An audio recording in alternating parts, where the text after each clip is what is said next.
Hello friends, welcome to Better Life. মই পম্পী আপোনাক স্বাগতম জনাইছো। আজি লৈ আহিছো টুটি ফুটি ৰেচিপি। টুটি ফুটি কিদৰে বনাও মই আজি আপোনাক দেখাম। আৰু তাতকৈ ভাল কথা হৈছে যেহেতু মই তৰমুজৰ বাকলিৰে বনাম। আমি সাধাৰণতে তৰমুজৰ বাকলি পেলাই দিওঁ, তৰমুজৰ বাকলিৰ যিখিনি বগা অংশ আজি মই সেইখিনি ব্যৱহাৰ কৰি টুটি ফুটিখিনি বনাম। আহক আপোনাক ৰেচিপিটো দেখুৱাম। তৰমুজটো এইদৰে কাটি লম, কাটি মই ইয়াৰ যিখিনি ৰঙা অংশ সেইখিনি সেপাৰেটকৈ ৰাখিম। এইটো মই আপোনাক দেখাইছো তৰমুজৰ এয়া চাওক, মই সেউজীয়া অংশটো বাকলি গুচাই লৈছো আৰু এইদৰে মাজৰ অংশখিনি মই অতৰাই ৰাখিছো এইদৰে। আৰু মই এতিয়া আপোনাক দেখাম কিদৰে কাটিব লাগিব।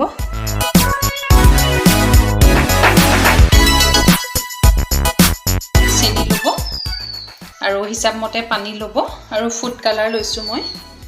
ফুড কালাৰ মই ইয়েলো লৈছো, ৰেড কালাৰ লৈছো আৰু গ্ৰীণ কালাৰ লৈছো। আপোনালোকে নিজৰ ইচ্ছা অনুসৰি বিভিন্ন কালাৰ ব্যৱহাৰ কৰিব পাৰে। ইতিমধ্যে মই এটা চচপেনত এইদৰে পানী গৰম কৰিছো আৰু ইয়াতে যিখিনি কুটি লৈছিলো তৰমুজৰ বাকলিখিনি এইখিনি মই বইল কৰিম। প্ৰায় 5 পৰা 10 মিনিট সময় বইল কৰিম যেতিয়ালৈকে কোমল হৈ নাযায়। এইদৰে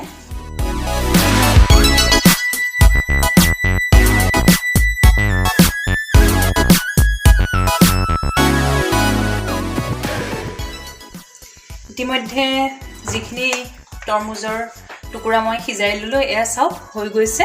মই এনেকুৱাকৈ এখন ষ্টীলৰ চাকনিত মই চেকি লৈছো। দ্বিতীয়বাৰ মই আকৌ পানীত উতলাম, চেনি পানীত উতলাম। সেইটো কাৰণে মই এয়া চচপেনত পানী দিছো। এতিয়া তাতে মই 1 কাপ চেনি এয়া চাওক, এই চেনিখিনি মই ইয়াতে ঢালি দিছো।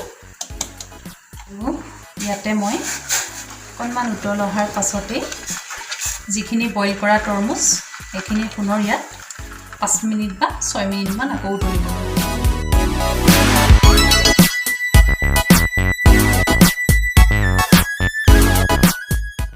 ইতিমধ্যে চাওক এইখিনি প্ৰায় চেনি পানীত মোৰ তৰমুজখিনি টুটি ফুটিখিনি উতলিবলৈ লৈছে। মই আৰু এটা আপোনাক দেখুওৱা নহ'লে ইয়াত 1 চামুচ মই ভেনিলা এচেন্স দিছোঁ। ভেনিলা এচেন্স দিলে ফ্লেভাৰটো খুব ধুনীয়া হয়। এইটো অপচনেল হয়, আপোনালোকে নিদিলেও কথা নাই, দিলে খুব ধুনীয়া হয় ফ্লেভাৰটো, সেইটো কাৰণেই মই দিছোঁ। আৰু এতিয়া টুটি ফুটি যিখিনি চেনি পানীত মই উতলালোঁ, এটা কাম কৰিব আপোনালোকে চেনি পানীখিনি পেলাই নিদিব। এই চেনি পানীখিনি আপোনালোকে জুচ যেতিয়া বনায় বা নেমু পানী বনায় তেতিয়া এই পানীখিনি ব্যৱহাৰ কৰিব পাৰে, খুব ভাল হয়। এইদৰে আপোনালোকে বটলত ঠাণ্ডা কৰি পানীখিনি ভৰাই ৰাখিব পাৰে। চেনি পানীখিনি এইদৰে বিভিন্ন চৰ্বত বা জুচত আপোনালোকে ব্যৱহাৰ কৰিব পাৰিব। মানে চেনি পানীত বইল কৰি লোৱা টুটি ফুটিখিনি এয়া ঠাণ্ডা হৈছে প্ৰায়। এতিয়া মই গ্লাছেই হওক বা বাতিয়েই হওক তাতে ফুড কালাৰ দি প্ৰায় 2-3 ঘণ্টা 4 ঘণ্টামানলৈকে ৰাখিব লাগিব। এতিয়া মই গ্লাছ ব্যৱহাৰ কৰিছোঁ। এইদৰে মই আইনাৰ গ্লাছ লৈছোঁ। মই 3টা গ্লাছ লৈছোঁ, মানে মই 3 ধৰণৰ ফুড কালাৰ ব্যৱহাৰ কৰিম যিহেতু। ইয়াত মই এইদৰে গ্লাছত টুটি ফুটিখিনি দি দিছোঁ। চামুচ 3খনেই ল'ব যিহেতু মই 3টা গ্লাছ লৈছোঁ। আৰু এইদৰে ফুড কালাৰ, আৰু চাব ফুড কালাৰৰ পৰিমাণটো অকণমান বেছিকৈ দিব যাতে খুব ভালদৰে গোটেইখিনি কালাৰ হৈ যায়। এয়া চাওক ইতিমধ্যে মই খুব সুন্দৰভাৱে মিলাই দিছোঁ। মই এইটো সেউজীয়া ফুড কালাৰ ব্যৱহাৰ কৰিছোঁ আৰু মই এইটোত য়েল্লো কালাৰ ব্যৱহাৰ কৰিম। আপোনালোকে নিজৰ ইচ্ছা অনুসৰি বিভিন্ন ধৰণৰ কালাৰ ব্যৱহাৰ কৰিব পাৰে। ৰঙা, নীলা, হালধীয়া, সেউজীয়া নিজৰ ইচ্ছা অনুসৰি মিলাব পাৰে।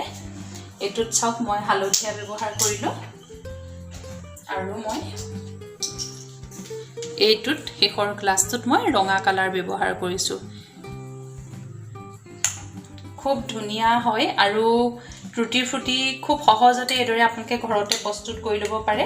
টুটি ফুটিখিনি মই 3 পৰা 4 ঘণ্টা ইতিমধ্যে কালাৰত তিয়াই ৰাখিছোঁ। এখন ট্ৰে লৈ লৈছোঁ। ট্ৰেখনত মই এখন ফইল পেপাৰ এইদৰে পাৰি লৈছোঁ। টুটি ফুটিখিনি এখন ষ্টীলৰ চাকনি লৈ এইদৰে চালি লওঁ। চাওক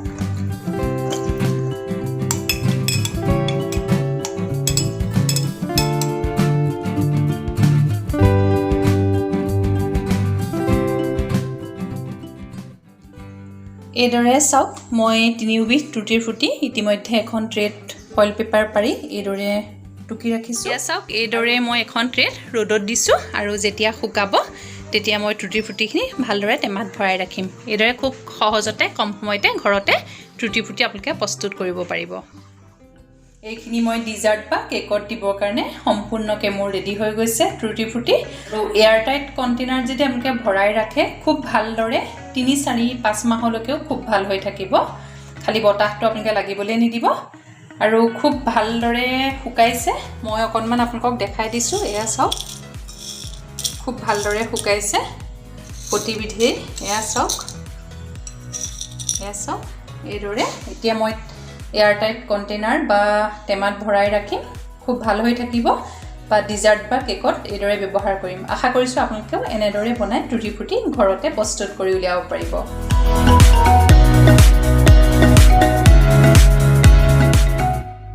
ফ্ৰেণ্ডছ, আশা কৰিছোঁ আজি টুটি ফ্ৰুটি ৰেচিপিটো আপোনালোকৰ ভাল লাগিছে। তৰমুজৰ পেলনীয়া অংশ দি মই কেনেদৰে টুটি ফ্ৰুটি প্ৰস্তুত কৰিলোঁ আপোনালোকক দেখালোঁ। আৰু খুব প্ৰয়োজনীয় হয় যিহেতু আমাক ডিজাৰ্ট কেক এনেকুৱাবোৰ বনাওঁতে টুটি ফ্ৰুটি খুবেই প্ৰয়োজন হয়। এতিয়া আপোনালোকে বজাৰত বিচাৰি নগৈ এইদৰে ঘৰতে বনাব পাৰিব। আৰু আমাৰ channel better life with Pompi Mitali চাই থাকিব, লাইক কৰিব, কমেণ্ট কৰিব। আপোনালোকৰ ধুনীয়া ধুনীয়া কমেণ্টবোৰ দিব, লগতে শ্বেয়াৰো কৰিব আৰু ছাবস্ক্ৰাইব কৰিবলৈ নাপাহৰিব। আৰু চাই থাকিব বেটাৰ লাইফ। Thank U.